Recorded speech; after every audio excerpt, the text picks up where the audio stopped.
నీ జీతం 50,000 రూపాయలుంటే కానీ నువ్వు తెలుసుకుంటే నీ కొలీగ్ జీతం 1,00,000 రూపాయలని నువ్వేం చేస్తావు? ఆప్షన్ 1, నువ్వు హెచ్ఆర్ దగ్గరికి వెళ్ళి అడుగుతావు, నా జీతం తక్కువగా అతనిలేమది ఎందుకుంది? ఇద్దరం ఒకే పోస్ట్లో ఉన్నాం, పైగా నువ్వే ఎక్కువ పని చేస్తున్నావు. ఆప్షన్ 2, నీవు అతనిపై ఆమెపై అసూయతో ఉంటావు, కొంత దూరంగా ఉంటావు, సహాయం కూడా చెయ్యవు, ఎందుకంటే అతనిలామ జీతం నీకంటే ఎక్కువ అని నీవు భావిస్తావు.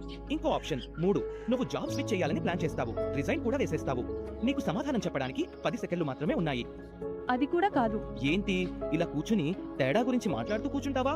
నాకు ప్రాక్టికల్ ఆన్సర్ చెప్పు. వాటిని వదిలేయి, నువ్వు నాకు చెప్పు.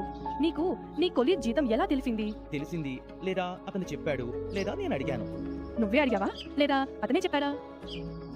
అంటే నా జీతం అంత తక్కువ, నువ్వు నాకు సపోర్ట్ చేయాల్సిన సమయంలో నాకెలా తెలిసిందని అడుగుతున్నావు? ఇక్కడ నువ్వే తప్పైతే నేను నిన్ను ఎలా సపోర్ట్ చేయగలను? నేను ఎలా తప్పయ్యాను? 70% మంది ఉద్యోగులు జీతం పోల్చుకుని అసంతృప్తి పడతారు. తమ జీతం తక్కువని భావించడమే దీనికి కారణం.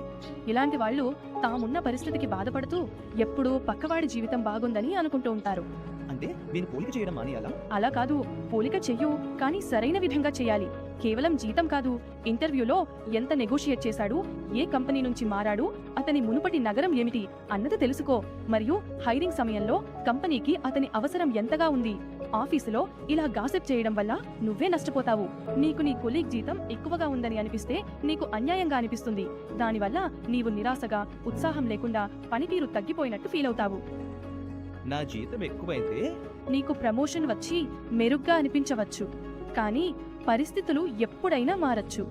వాళ్ళు నీ గురించి గాసిప్ చెయ్యొచ్చు, ఈర్ష్యపడచ్చు, లేదా వేరుగా ప్రవర్తించచ్చు. ఇవన్నీ నీ అభివృద్ధికి పెద్ద అడ్డంకులు. అర్థమైంది. అందుకే కంపెనీ జీతం గురించి మాట్లాడకుండా ఆపుతుంది. ఎందుకంటే ఇది 10% ప్రోత్సహిస్తుంది, కానీ 99% నిరుత్సాహపరుస్తుంది.